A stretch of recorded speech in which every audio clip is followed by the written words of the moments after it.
Welcome in doctor Nehu YouTube channel. आज हमारा lecture का टॉपिक है mental health nursing. Mental health nursing second year का टॉपिक है, जिसके आज जो हम पढ़ेंगे वो यूनिट 1 के बारे में पढ़ेंगे।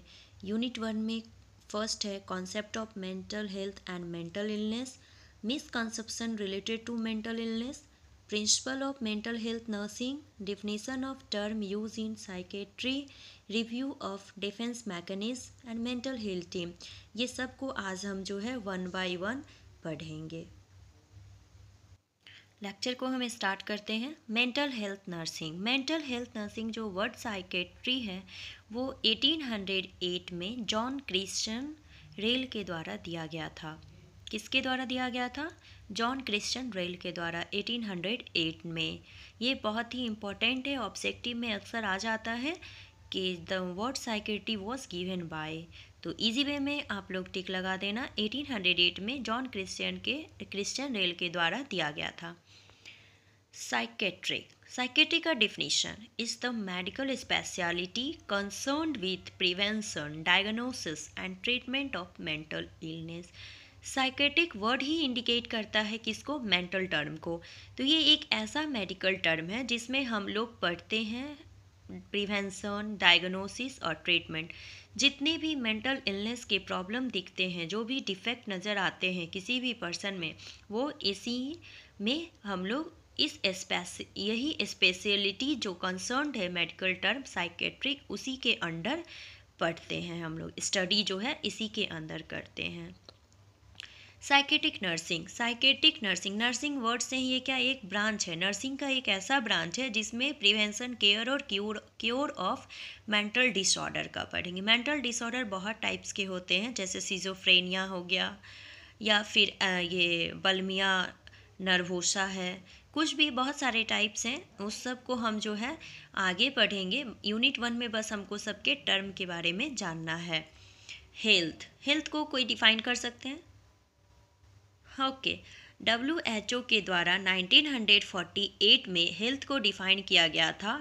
हेल्थ एक ऐसा स्टेट है जिसमें फिजिकल, मेंटल, सोशल और स्पिरिचुअल वेलबींग होना चाहिए, not merely an absence of disease और इन्फॉर्मिटी। सिर्फ ऐसा नहीं कहा जा सकता है अगर किसी पर्सन को डिजीज़ नहीं है तो वो 100% हेल्दी है। नहीं, हो सकता है वो पर्सन मेंटली फिट ना हो, फिजिकली फिट ना हो, या सामाजिक रूप में वो खुद को एडजस्ट नहीं कर पा रहा हो। तो अगर किसी भी तरह का डिमेरिट्स दिखता है तो वो पीपल जो है हेल्दी नहीं है। हेल्दी होने के लिए अब क्या क्या चाहिए? कंप्लीट फिजिकल, मेंटल, सोशल और स्पिरिचुअल वेलबींग टोटल होना चाहिए एक पीपल के अंदर। Mental health is a part of general health. It requires a balance between the body, mind, spirit and the environment in which the person lives. Person जिस environment में रह रहा है उसको एक जो है जनरल हेल्थ का एक मेंटल हेल्थ पार्ट है। मैंने पहले ही बोला कि हेल्थ कंप्लीट रहने के लिए ज़रूरी नहीं है कि अगर डिजीज़ नहीं है तो वो पीपल हेल्दी है। मेंटल हेल्थ बहुत ही इम्पोर्टेंट रोल प्ले करता है। जब तक अगर कोई पर्सन मेंटली फिट नहीं होगा तो वो अपनी कोई भी वर्क को, अपनी रिक्वायरमेंट को, या फिर जिस एनवायरनमेंट में वो रह रहा है उसमें वो खुद एडजस्ट नहीं कर सकता है। तो इस कंडीशन में क्या है कि मेंटल हेल्थ प्रॉपर होना बहुत ज़रूरी है। तो यही इसका जस्ट अपोजिट हो जाएगा। अगर मेंटल इलनेस, अगर फिजिकल, मेंटल, सोशल, स्पिरिचुअल कुछ भी, कोई भी एक चीज़ डिस्टर्ब है तो वो किस कैटेगरी में आएगा? मेंटल इलनेस के कैटेगरी में आएगा। Mental illness occurs when a state of physical, mental, social and spiritual well-being is disturbed. अब आपके मन में आ रहा होगा कि हम मेंटल हेल्दी पर्सन को कैसे पहचान सकते हैं, कैसे आइडेंटिफाई कर सकते हैं। तो इसमें कुछ मैंने पॉइंट को नोट डाउन किया है कि इससे आप इजीली क्लासिफाइड कर सकते हैं कि ये पर्सन मेंटली हेल्दी है या नहीं। फर्स्ट पॉइंट है, mentally healthy person is free from internal conflict most of the time. उसके अंदर जो उथल पुथल मच रहा है उससे वो अक्सर समय में दूर रहता है। वो किसी भी कंडीशन में, कोई भी एनवायरनमेंट हो, वो खुद को एडजस्ट कर सकता है। अचानक अगर उसको शॉकिंग न्यूज़ भी मिलता है तो उसका वो सॉल्यूशन निकाल सकता है, उसमें वो खुद को जल्दी घबराएगा नहीं। वो अपनी पहचान के सर्च में रहेगा, वो अपना आइडेंटिटी बनाएगा। उसके पास सेल्फ रिस्पेक्ट का, सेल्फ एस्टीम का एक स्ट्रॉन्ग सेंस होगा। वो अपने सारे नीड्स, प्रॉब्लम, गोल्स को जानता रहेगा। वो उतना ही चादर फैलाए, जो उतना ही पैर फैलाएगा जितना उसकी चादर होगा, उससे ज़्यादा वो नहीं फैलाने का कोशिश करेगा, क्योंकि उसे अपनी रियलिटी के बारे में सेंस रहता है। उसको अपने बिहेवियर पे, अपने ईगो पे, एटीट्यूड पे, गुस्सा पे, सब पे कंट्रोल होता है।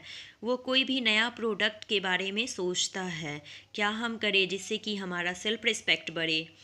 वो कोई भी प्रॉब्लम अगर आता है तो उसको वो सॉर्ट आउट करना चाहेगा, उससे वो घबराएगा नहीं। एप्रिसिएट करेगा, रिक्रेशनल मेथड को वो यूज़ करेगा, और फिजिकली, मेंटली, स्पिरिचुअली वो कंप्लीट जो है फिट एंड फाइन होगा। अगर ये सारे चीज़ उसके अंदर दिखता है तो आप इजीली आइडेंटिफाई कर सकते हैं he or she is a mental healthy person. अब है कि मेंटल इलनेस है तो कैसे आप आइडेंटिफाई करोगे। तो सिंपल है कि आप जस्ट अपोजिट देखना, उसके अंदर पर्सनालिटी चेंजेस रहेगा, ईगो रहेगा, उसके अंदर घमंड भरा हुआ रहेगा। अरे मेरा तो ये है, वो है, गाड़ी है, बंगला है, दौलत है, शोहरत है, ये सारे चीज़ उनके अंदर उथल पुथल चलते रहेगा। और रियलिटी है कि उनके पास कुछ है ही नहीं। उनके मन की ये सारे अवधारणाएं, उनकी मन की बातें जो है उनको अहंकार की ओर ले जाते रहेगा। वो कोई भी कंडीशन में खुद को एडजस्ट नहीं कर सकता, वो सारे सिचुएशन को हैंडल नहीं कर सकता, हर एनवायरनमेंट में वो कॉप अप नहीं कर सकता है। स्ट्रेंज आइडियाज उसके अंदर आएगा, वो बहुत ज़्यादा उसको गुस्सा आएगा, एग्रेसिव होगा। और कभी कभी तो इतना सैड रहेगा, प्रोलॉन्ग फीलिंग ऑफ सैड, लंबे समय तक वो कोई बात सोचेगा और सैड रहेगा। Eating behaviour pattern, sleeping pattern सब उसका चेंज रहेगा, या तो ज़्यादा सोएगा या ज़्यादा खाएगा, या खाएगा ही नहीं, या उस सोएगा तो सोता रहेगा, या उसको बिल्कुल नींद नहीं आएगी। इस सारे कंडीशन उसमें आपको देखने को मिलेगा। थिंकिंग और टॉकिंग अबाउट सुसाइड, वो हमेशा बात करेगा सुसाइड करने का, या सोचते रहेगा सुसाइड करने का कि हमको सुसाइड कर लेना है। कोई भी ज़्यादा सा प्रॉब्लम आएगा, ज़्यादा बोलेगा तो हम खुद ही जाएंगे, ज़्यादा बोलेगा तो हम मर ही जाएंगे, इस टाइप का उसके अंदर इंटेंशन आते रहेगा। प्रॉब्लम से वो रिकवर खुद को नहीं करना चाहेगा, खुद को मारना चाहेगा। गुस्सा हमेशा उसके नाक पर रहेगा, बोलो कुछ इतना ज़ोर से चिल्लाएगा कि मानो आपको लगा कैसा आदमी है भाई, कुछ बोले भी नहीं इतना चिल्ला रहा है।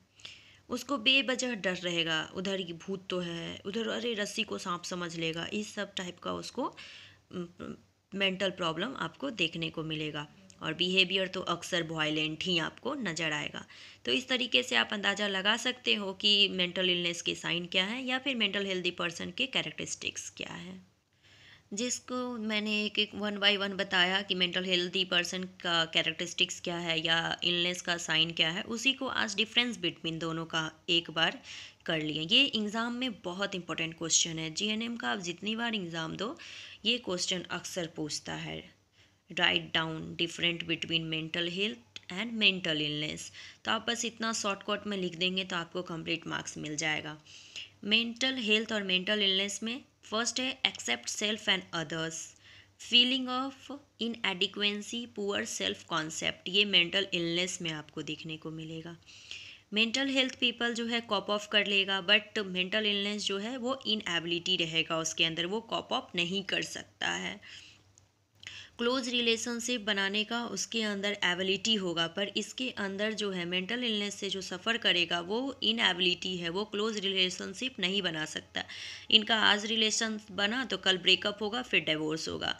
तो लेकिन जो मेंटल हेल्थ पर्सन बनाएगा उसका कंप्लीट, अगर आज एक बार हाथ थाम लिया तो लाइफ लॉन्ग आपका दोस्ती को निभाएगा, चाहे वो लव केस हो या फ्रेंडशिप केस हो या फैमिली केस हो। मेंटल हेल्दी पर्सन सब में हर अपने ज़िंदगी में हर पल आपका साथ देगा, उसको वो निभाने का कोशिश करेगा। जब भी वो जजमेंट करेगा मेंटल हेल्दी पर्सन तो साउंड जजमेंट यानी गुड जजमेंट देगा, लेकिन ये चीज़ आपको मेंटल इलनेस में नहीं देखने को मिलेगा। वो रियलिटी को समझेगा mental healthy person. Able to develop potential and utilise at fullest, but ये सारे चीज़ जो है मेंटल इलनेस में आपको देखने को नहीं मिलेगा। प्रॉब्लम को सॉर्ट आउट करने में भी उसके अंदर कैपेसिटी है, लेकिन ये प्रॉब्लम सॉर्ट आउट नहीं कर सकता मेंटल इल पर्सन। और इनके ये जो है जो भी चीज़ रहेगा उसी में सेटिस्फाइड रहेगा, पर मेंटल जो इलनेस पर्सन से सफ़र करेगा वो सेटिस्फाइड नहीं होगा, वो साइको टाइप बिहेव करेगा। मेरे पास ये होना चाहिए, मेरे पास वो होना चाहिए, ये क्यों नहीं है, वो क्यों नहीं है, इस टाइप के उसके अंदर जो है नेचर डेवलप करते रहेगा।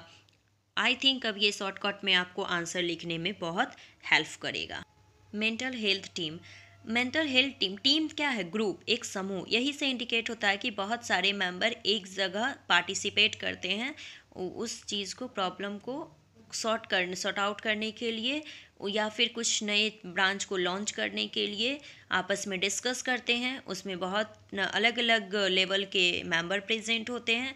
तो इस तरीके से मेंटल हेल्थ टीम में भी मेंटल हेल्दी पर्सन को प्रमोट करने के लिए, इल पर्सन के डिजीज़ को सॉर्ट आउट करने के लिए उसमें बहुत सारे डिफरेंट लेवल के मेंबर प्रेजेंट होते हैं। किस तरीके से कौन से मेंबर को क्या वर्क करना है, सबका अलग अलग डिवाइड किया हो रहता है, उसको भी हम देखेंगे। मेंटल हेल्थ टीम उसी को हम लोग कहते हैं। एक उसमें साइकेट्रिस्ट होते हैं, दूसरा क्लिनिकल साइकोलॉजिस्ट होते हैं, साइकेट्रिक नर्स और mental health nurse, psychiatric social workers, occupational therapist, art therapist, musical therapist, recreational therapist, play and speech therapist, dietitian और काउंसलर। ये सारे मेंबर मेंटल हेल्थ टीम में अवेलेबल होते हैं। तो सबसे पहले जानते हैं कि साइकेट्रिस्ट क्या है। ये साइकेट्रिस्ट जो है मेडिकल डॉक्टर हैं जिनको स्पेशल ट्रेनिंग दिया जाता है साइकेट्रिक में। ये एबल होते हैं मेडिकल डायग्नोसिस और ट्रीटमेंट ऑफ पेशेंट का मेडिकल डायग्नोसिस कर सकते हैं और उसका फिर से प्रॉपर ट्रीटमेंट प्रोवाइड करते हैं। क्लिनिकल साइकोलॉजिस्ट, ये पीजी और यूजी पोस्ट ग्रेजुएट भी हो सकते हैं या अंडर ग्रेजुएट या डॉक्टरेट क्लिनिकल में मिलेंगे, इनका डिग्री ये होता है। साइकेट्रिक नर्स और मेंटल हेल्थ नर्स का भी डिग्री डिप्लोमा डिग्री हो सकता है या फिर पोस्ट ग्रेजुएट, अंडर ग्रेजुएट, ये सब नर्सिंग में देखने को मिलेगा। एमएससी, एमफिल, पीएचडी, ये सब ब्रांच है जो वो लोग पढ़े हुए होते हैं। इसी तरीके से सारे मेंबर का अपना अपना डिग्री होता है। साइकेट्रिक सोशल वर्कर है तो इनको 2 ईयर डिप्लोमा का सोशल वर्क में डिग्री मिलता है। ऑक्यूपेशनल थेरेपिस्ट है तो इनको bachelor degree, master degree, MPhil और पीएचडी, ये सारे डिग्री मिलता है। आर्ट थेरेपिस्ट हैं तो पेंटिंग, क्राफ्ट, ये सब का सर्टिफिकेट इनके पास होता है। म्यूज़िकल थेरेपिस्ट, म्यूज़िक वर्ड से इनको ये सारे जो भी डिग्री हैं, अंडर ग्रेजुएट, पोस्ट ग्रेजुएट, सब म्यूज़िक में इनको ये सारे डिग्री रहता है। Recreational, post graduate in recreational activities में। Play and speech therapist, dietitian, ये डाइट प्लान मेंटेन करते हैं कि किस पेशेंट को कितना डाइट चाहिए 1 डे में। Principle of mental health nursing, अब हम लोग देखेंगे मेंटल हेल्थ नर्सिंग का प्रिंसिपल क्या है। Psychiatric mental health nursing is to provide individualize comprehensive nursing care. The principle taken care during care of physical problem are also applied in psychiatric mental health nursing. इसका first principle है each human being is unique. प्रत्येक human being unique होता है, सबका एक अपना अपना quality होता है। Be non-judgmental and non-punitive. Be a good listener. Maintain confidentiality. Provide reassurance in faithfulness. Always show your internal interest in patient. Focus on positive of the patient. Talk with a specific object. Nurse should keep her himself update. Be strong emotionally. Protest and respect right of patient. Maintain good therapeutic nurse patient relationship. Principle में हमने देखा कि प्रत्येक human being जो है एक unique उसके अंदर कैरेक्टर होता है, नेचर होता है। सबके अंदर जजमेंट करने की कैपेसिटी होती है, एक अच्छा सुनने वाला होता है। और सबसे बेस्ट कि उन जो मेंटल हेल्दी पर्सन है वो कॉन्फिडेंट लेवल उसके अंदर, सेल्फ कॉन्फिडेंस लेवल मेंटेन रहता है। अगर कोई अचानक प्रॉब्लम हो गया, किसी के घर में कोई डेथ कर जाता है, तो वो उसको सांत्वना दे सकता है, उस सिचुएशन को हैंडल कर सकता है। क्योंकि ये सारे कैपेसिटी अपनों को खोने के बाद हर किसी में नहीं होता है, लेकिन जो एक मेंटल हेल्दी पर्सन होता है वो इस चीज़ को भी, इस कंडीशन को भी एक्सेप्ट कर लेता है और उससे वो सॉर्ट आउट हो जाता है। तो फिर साथ में नर्स जो है, नर्स को क्या कर, वो अपडेट रखती है खुद को। नर्सिंग में जो एक नर्स, मेंटल हेल्दी नर्सिंग जो पढ़ाई करती है, उनको ये क्वालिटी दिया जाता है कि इस अपडेट नॉलेज को अपडेट करने रहता, time to time knowledge update करना, स्पेसिफिक ऑब्जेक्ट पे ही बात करना। अब लंबा चौड़ा बात लेकर बैठ गए सो नहीं, घरेलू बातों से उन्हें कोई लेना देना नहीं है। और एक सब गुड थेराप्यूटिक नर्स जो होगी, एक अच्छी नर्स का क्या क्वालिटी होता है कि वो पेशेंट के साथ एक अच्छा प्रॉपर रिलेशनशिप मेंटेन करे, जिससे कि पेशेंट का उस पर ट्रस्ट हो, एक विश्वास ले। विश्वास अगर नहीं बनेगा, देखो इंसान कब किसी के साथ अपनी सारी फीलिंग, दिल की बात शेयर करता है, जब वो उस पर भरोसा करने लायक हो जाता है। तो जब तक एक व्यक्ति एक दूसरे पे भरोसा का एक बॉन्डिंग नहीं बनाएगा, ट्रस्ट और केयर लव का बॉन्डिंग नहीं बनाएगा, तब तक वो अपने प्रॉब्लम को बिना हेजिटेशन हुए नहीं बता सकता है। एक अच्छी नर्स की क्वालिटी होता है कि वो जो भी बात जानी और सुनी उसको शेयर नहीं करना, उसको एक प्राइवेसी देना, मेंटेन करना। अगर ये सारे चीज़ सामने वाले को नज़र आता है तो वो अपनी सारी प्रॉब्लम आपसे बिना हेजिटेशन का शेयर करेगा। ये सारे प्रिंसिपल एक मेंटल हेल्थ नर्सिंग में होना इम्पोर्टेंट होता है। ये भी बहुत ही इम्पोर्टेंट क्वेश्चन है जीएनएम सेकेंड ईयर के लिए। Misconception related to mental illness. Mental illness का बहुत सारा मिसकंसेप्शन है। कहा जाता है कि मेंटल इलनेस जो है वो कोई अदर बीमारी की तरह नहीं है, ये बहुत ख़तरनाक है, डरावना है। मेंटल इलनेस जो है एक जनरेशन से दूसरे जनरेशन में ट्रांसफ़र होता है, या फिर इसको कोई ब्लैक मैजिक कर दिया होगा। ये सब इसलिए हो रहा है क्योंकि भूत पकड़ लिया होगा, या फिर इन किसके पास्ट में कुछ ऐसा चीज़ हुआ होगा जिसके सोच सोच कर ये सारे पागलपंती डेवलप कर गया। एक नॉर्मल डिजीज कंडीशन में भी पर्सन बहुत घबरा जाता है, उसकी वजह से वो उनका ब्रेन जो है कंट्रोल नहीं रहता और कुछ कुछ बोलने लगता है। लेकिन लोग उसे जो है ब्लैक मैजिक, काला जादू का रूप दे देते हैं, कहते हैं इसको काला जादू कोई कर दिया है, इसको कोई भूत पकड़ लिया है, या फिर कोई बुरी आत्मा इसके अंदर समा गई है। ये सारे चीज़ जो है मिसकंसेप्शन मेंटल इलनेस में डेवलप हो जाता है पीपल के अंदर। और फिर person with mental illness often tell about committing suicide. जो मेंटल इलनेस सफ़र है वो हमेशा सुसाइड का ही बात करेगा, सोचेगा। लेकिन इसका ये मतलब नहीं है जो व्यक्ति सुसाइड के बारे में हमेशा सोचता है तो वो मेंटल इल ही हो। या फिर लोगों का मानना ये है कि अपने और अटेंशन को ये खींचने के लिए, क्रिएट करने के लिए मेरी तरफ लोग ध्यान दे, तो इसलिए ऐसी हरकत करते रहता है। या मेंटल इलनेस का कोई इलाज नहीं है, ट्रीटमेंट नहीं है, इसको ले जाओ पागल खाना में भर्ती कर दो, पर ऐसा नहीं है, उसका भी ट्रीटमेंट अवेलेबल है। आपको बस कॉपरेट करना है, उसको जानना है। फिर लोगों का ये भी मानना है कि शादी कर दो ऑटोमेटिक ठीक हो जाएगा। अरे शादी कर देने से क्या प्रॉब्लम सॉर्ट आउट होगा, वो तो एक नई प्रॉब्लम का आप जन्म दे रहे हो उसके साथ। मैरिज पार्ट ऑफ लाइफ है, बट इस कंडीशन में marriage is not a part of life. ये marriage is not a solution. Marriage एक ऐसा सॉल्यूशन नहीं है कि आप शादी कर दिए और बंदा ठीक हो जाएगा, ऐसा नहीं है। या फिर कहता है इसको तो जाएगा, इलेक्ट्रिक शॉक देगा, बिल्कुल ठीक हो जाएगा, पर ये भी सही नहीं है। सिर्फ मेंटल हॉस्पिटल में ही ठीक नहीं होगा। मेंटल मानते हैं कि हर बीमारी हॉस्पिटल में जाके ठीक हो जाती है, पर ज़रूरी नहीं है कि हॉस्पिटल में जाना ही ज़रूरी है। आप घर में उसको केयर दो, लव दो, रिस्पेक्ट करो, उसकी बातों को रिस्पेक्ट करो, उससे बात करो अच्छे से। ये प्रॉब्लम ईजिली सॉर्ट आउट हो सकता है। मिसकंसेप्शन और अवधारणाएं से खुद को दूर रखना ज़्यादा बेस्ट होगा। ज़रूरी नहीं है कि अगर कोई पागल है तो वो पागल खाना में ही जाकर ठीक होगा। अब मैं आशा करती हूँ हमारे इस लेक्चर के बाद आप लोग अपने आस पड़ोस में ये सारी चीज़ अगर देखते हैं तो आप इस मिसकंसेप्शन को दूर करने का कोशिश करेंगे। अब हम लोग देखेंगे डिफेंस मैकेनिज्म। डिफेंस वर्ड क्या है? बचाव, अल्टरनेटिव मेथड। डिफेंस मैकेनिज्म जो है वो डिस्कवर्ड हुआ था सिगमंड फ्राइड के द्वारा 1904 ईयर्स में। किसके द्वारा? सिगमंड फ्राइड के द्वारा 1904 ईयर्स में। डिफेंस मैकेनिज्म एक ऐसा मेथड है जिसमें खुद को प्रोटेस्ट करने के लिए, कॉप ऑफ करने के लिए, इमोशनल पेनफुल से फीलिंग और इवेंट से बचाने के लिए जो ये मेथड यूज़ किया जाता है वही डिफेंस मैकेनिज्म कहलाता है। Defence mechanism are method of attempting to protect self and cope with basic drives और इमोशनल पेनफुल थॉट, फीलिंग और event.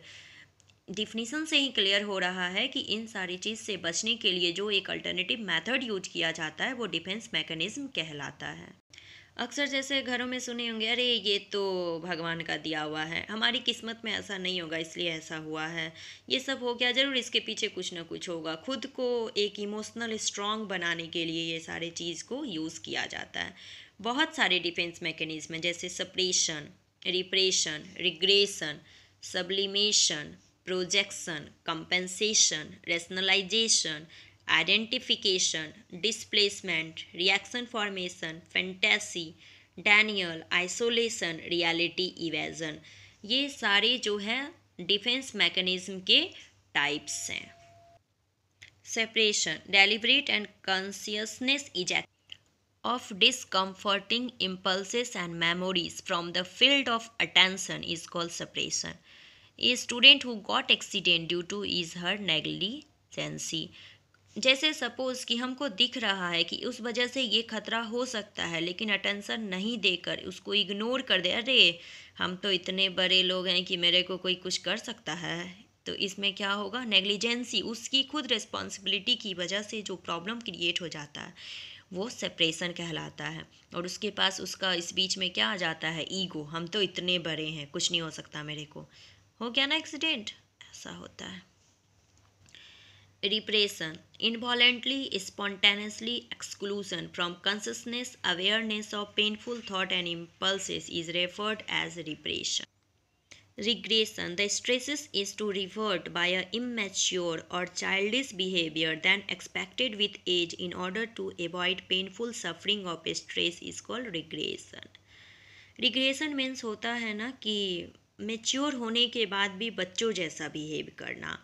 As for example, she may start bedwetting or feeling problem in taking food by own and want to feed by parents or cry on silly matter. मतलब वो बड़ा हो जाता है लेकिन as के according maturity नहीं आता है, छोटी छोटी बातों पे रोने लगना। हमें जब खाना खाएंगे तो मम्मी के हाथों से ही खाएंगे, पर वो पापा के हाथों से ही खाएंगे, हम खुद से नहीं खा सकते हैं।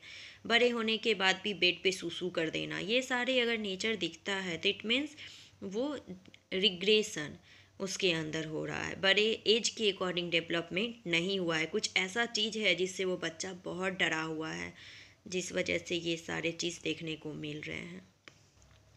Sublimation, an individual unacceptable desire or activities often denied by direct expression and redirected into social desirable channel.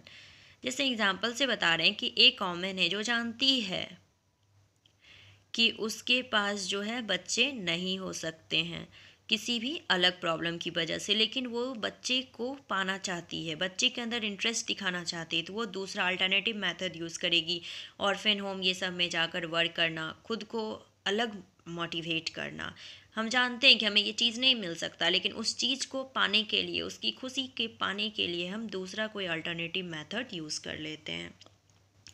Projection, blaming upon others, खुद की गलती हो लेकिन एक्सेप्ट नहीं कर सकते हैं, दूसरे को ही ब्लेम करेंगे।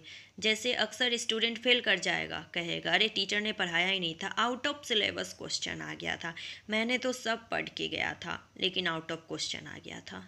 ये टीचर सर लोग भी ना कैसे हैं, मुझे कुछ पढ़ाए ही नहीं, सिलेबस से तो पढ़ाते नहीं हैं, कहाँ कहाँ से मम्मी क्वेश्चन आ जाता है, मुझे कुछ भी ना समझ में आता है, इस वजह से ऐसा हुआ। लेकिन खुद की गलती एक्सेप्ट नहीं करेंगे कि मैंने तो पढ़ा ही नहीं तो उस क्वेश्चन का आंसर नहीं कर पाया, ये चीज़ को वो एक्सेप्ट नहीं करेंगे। प्रोजेक्शन किस पे डाल रहे हैं? टीचर्स पे।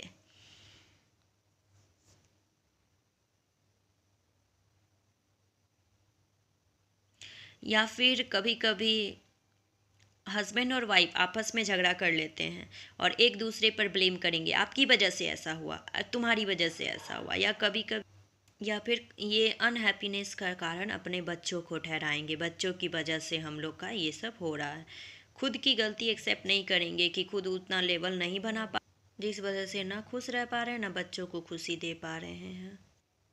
Compensation. When a weakness is overcome by developing another strength is referred as compensation. Compensation means होता है कि अगर कोई स्टूडेंट एक फील्ड में पुअर है तो वो दूसरे फील्ड में एक्स्ट्रा एक्टिविटी दिखाकर उस प्रॉब्लम को, उस वीकनेस को दूर कर लेगा। जैसे थ्योरी पार्ट में अगर पुअर है तो प्रैक्टिकल एरिया में अपना एक्स्ट्रा करिकुलर एक्टिविटीज़ दिखाएगा और जिससे वो उसको लेवल मेंटेन करके रखेगा। Rationalisation. It is justification of failures or behavior by giving reasons which are easily and socially acceptable. अगर वो फेल कर जाता है किसी भी फील्ड में तो वो एक ऐसा रीज़न देगा जिससे सामाजिक तौर पर वो रीज़न एक्सेप्ट हो। जैसे कोई पर्सन है, जॉब में सिलेक्शन नहीं हुआ तो कह देगा अरे वो उसमें एडिक्वेट टाइम नहीं था, या फिर जो इंटरव्यू लिया गया उसमें एडिक्वेट टाइम था, वो वर्क जो है उसमें पे कम था, पैसा कम मिलता तो क्या करते हैं हम वो नौकरी करके। तो ऐसा कुछ सोशली एक्सेप्टेड हम रीज़न दे देते हैं। Identification. It is an adjustment mechanism which enable an individual to acquire the similar quantities of the person whom he admires. Identification में है क्या कि कोई भी एडल्टहुड से कॉपी करने लगते हैं अपना फेवरेट हीरो हीरोइन, या फिर कोई बड़े लोगों का कॉपी करने लगते हैं, हमको उनके जैसा ही बनना। डिस्प्लेसमेंट. जो उनसे कमज़ोर हैं उस पर अपना गुस्सा निकाल लेना. It is unconsciously transferring feeling to a person or object who are less harmful. जो कमज़ोर है उस पर अपना गुस्सा निकाल लेना. अगर बॉस डांटा किसी को, जाकर अपनी पत्नी पे गुस्सा निकालेगा और पत्नी क्या करेगी, बच्चा पर गुस्सा निकाल लेगा. तो इस तरीके से जो है, जो ज़्यादा गुस्सा करने वाला है तो वो कम गुस्से, जो कम हार्मफुल है, जिधर से रिस्पॉन्स कम मिलेगा उस पर जाकर अपना गुस्सा निकाल लिया. Reaction formation. This is replacing unacceptable feeling with the opposite traits. Mother who is worried over the health of children express feeling by punishing them. Other way like not allowed to go outdoor as fear that infection catch them. That certain kind of food. Reaction formation में क्या है कि उन्हें डर रहता है, अगर बच्चा बाहर जाएगा खेलने, माँ को डर रहता है कि अगर बाहर जाता है कहीं कुछ हो गया तो इन्फेक्शन लग गया, तो कहीं गिर गया चोट लग गया, इस टाइप की डर की वजह से वो उस पर गुस्सा करने लगती है, घबराने लगती है और गुस्सा करती है तुम बाहर नहीं जा सकता खेलने के लिए, इस टाइप का पनिशमेंट दे देती है. फैंटेसी. फैंटेसी मीन्स होता है डे ड्रीमिंग. रियल लाइफ से हटकर सपनों की दुनिया में खो जाना. सिंपल ये हो गया फैंटेसी. डैनियल में है कि वो कोई भी अनकॉन्शियस बिहेवियर है लेकिन उसको एक्सेप्ट करने से वो इग्नोर करेगी, उस बिहेवियर को एक्सेप्ट करेगी ही नहीं, डिनाई करेगी उससे. कोई भी ऐसा प्रॉब्लम है, जान रहे हैं कि इससे ऐसा हो सकता है, ये चीज़ हो रहा है, लेकिन उसको एक्सेप्ट नहीं कर सकते हैं. Isolation. It is separation of a thought or memory for the emotion associate with it. Example, nurse is able to isolate the feeling about death of a patient by planning for care that will be given to live patient. Reality evasion. It is indirectly refusing to disagreeable realities of life. Painful or difficult decisions are postponed on tomorrow. जैसे कि example, mother does not accept the death of beloved child, keep his room cloth photos and toys, pretend that डिक्रीज is still alive. इसका मतलब ये होता है ना कि अगर कोई अपना डेथ कर जाता है तो भी दूसरे के लाख कहने पर ये तुम्हारे पास नहीं रहे, ये कहीं और चले गए, तुमको छोड़ के जा चुके हैं, फिर भी हम लोग क्या करते हैं कि उनका क्योंकि जो हमारे दिल के करीब होते हैं हम उन्हें कभी भूल नहीं सकते, तो उस कंडीशन में उनके कपड़े, उनके फ़ोटो, उनके खिलौने, उनका जो भी फेवरेट चीज़ है उसको क्या करते हैं, संभाल के रखते हैं और ये जताते हैं कि वो आज भी हमारे साथ ज़िंदा है, उनका डेथ नहीं हुआ है. इससे हम खुद को मेंटल फिट रखते हैं. ये डिफेंस मैकेनिज्म का मोस्ट इम्पोर्टेंट टाइप है. जनरली ये अक्सर आपको अपने घरों में, आस पड़ोस में, सराउंडिंग में देखने को मिल जाएगा. अक्सर आपने सबसे सुना भी होगा, अरे आप लोगों के लिए वो नहीं अलाइव है बट मेरी ज़िंदगी में तो मेरे साथ है, मेरे सराउंडिंग में है, ऐसा आपको लगेगा. तो आज का हमारा लेक्चर का टॉपिक यहीं ख़त्म होता है। यूनिट 1 को मैंने स्टार्टिंग से एंड तक कैप्चर कर लिया है। अगर हमारा लेक्चर सच में आप लोग के लिए बेनिफिट हो, पसंद आया हो, तो please like, share and subscribe ज़रूर करें। और आप अगर पहली बार हमारे वीडियो को देख रहे हैं तो जल्दी से बेल आइकन दबा के सब्सक्राइब कर ले, जिससे कि आपको टाइम टू टाइम नोटिफिकेशन मिलता रहे। Thanks, keep watching, keep supporting, see you soon.